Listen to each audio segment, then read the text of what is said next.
મિત્રો વેદાંતા લિમિટેડના શેર વિશે આ વિડીયોમાં આપણે વાત કરીશું કેમ કે ઈડી તરફથી મોટી અપડેટ આવી છે. તો આ શેર વિશે આપણે તમામ માહિતી ડિટેલમાં જોઈએ.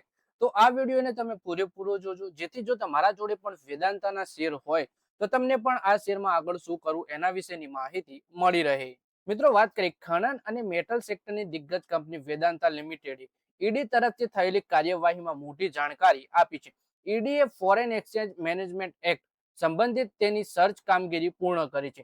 કંપનીએ સ્પષ્ટ કર્યું છે કે આ કાર્યવાહી બાદ તેના ઉપર કોઈ પ્રકારનો દંડ, પ્રતિબંધ અથવા કાયદાકીય કાર્યવાહી કરવામાં આવી નથી.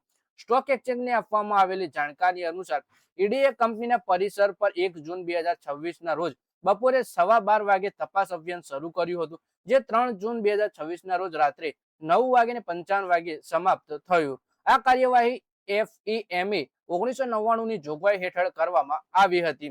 એટલે કે વેદાંતાએ જણાવ્યું કે ઈડી તરફથી જે કાર્યવાહી થઈ હતી તેમાં ઈડીએ ફોરેન એક્સચેન્જ મેનેજમેન્ટ એક્ટ તરફ સંબંધિત તેની સર્ચ કામગીરી પૂર્ણ કરી અને આમાં કોઈ પણ પ્રકારનો દંડ, પ્રતિબંધ અથવા કાયદાકીય કાર્યવાહી કરવામાં નથી આવી. ઈડીએ 1 જૂનના દિવસે આ તપાસની શરૂઆત કરીને 3 જૂન રાત્રે 10 વાગે બંધ કરી હતી.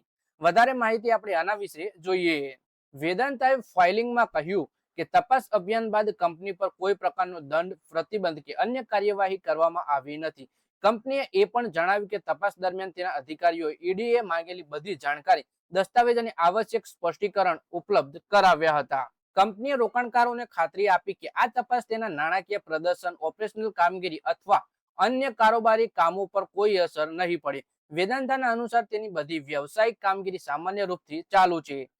કંપનીએ કહ્યું કે તેને સેબીના લિસ્ટિંગ નિયમો હેઠળ આવશ્યક ખુલાસા કર્યા છે અને તપાસ એજન્સીની સાથે સહયોગ કર્યો છે. વેદાંતાએ આ ઘટનાક્રમને માત્ર FEMA સાથે સંબંધિત તપાસ પ્રક્રિયાનો હિસ્સો ગણાવી છે. વિશ્લેષણ પ્રમાણે કંપની તરફથી એ સ્પષ્ટ કર્યા બાદ કે ન તો કોઈ દંડ લગાવવામાં આવ્યો છે અને ન તો કોઈ કારોબાર ઉપર કોઈ અસર પડી છે, પછી રોકાણકારોની ચિંતામાં પણ ઘટાડો આવી શકે છે. તો મિત્રો આ વિડીયોમાં વાત કરીએ આપણે વેદાંતાના શેર વિશે, જેમાં કંપની ઉપર ફોરેન એક્સચેન્જ મેનેજમેન્ટ એક્ટ સંબંધિત સર્ચ કામગીરી થઈ હતી અને આ સર્ચ કામગીરીમાં કંપનીએ જણાવ્યું કે તેના ઉપર કોઈ પણ પ્રકારનો દંડ નથી લગાવ્યો, નથી પછી પ્રતિબંધ લગાવ્યો અથવા નથી પછી કોઈ કાર્યવાહી કાયદાકીય કરવામાં આવી, જેના કારણે રોકાણકારોની ચિંતામાં ઘટાડો થયેલો જોવા મળી શકે છે અને શેરમાં પણ આપણને ભારે ઘટાડો આવશે નહીં એવું લાગી રહ્યું છે.